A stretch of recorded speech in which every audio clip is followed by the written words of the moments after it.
Welcome to the Slop Temple. We pray this video helps. You start by confirming prerequisites.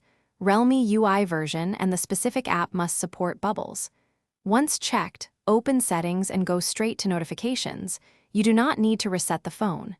Tap App Notifications, pick the app you want, and enable both notifications and floating window permission. This first actionable step grants the app authority to create floating elements. Make sure to save or back out to ensure changes apply. Some Realme builds require a brief wait for system to register permission. Once done, you go deeper into configuration so bubbles behave properly. Open the app's notification settings and toggle bubble or floating notification on. This is the core switch that creates the bubble. Then set priority, sound, and lock screen visibility so the bubble triggers when you need it and doesn't get suppressed. If available, adjust floating window size or auto-collapse preferences.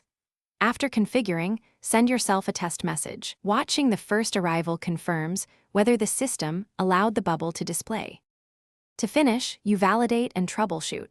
Restart the phone to ensure permission changes take effect. If bubbles still do not appear, check battery optimization and auto start. Realme's aggressive power settings often block floating UI. Make sure the app is excluded from optimization. If problems persist, revoke and regrant the floating window permission or reinstall the app to reset its notification registration. One key tip: disabling battery saver temporarily helps isolate whether power management is stopping the bubble. Thanks for watching. Consider subscribing if we helped you.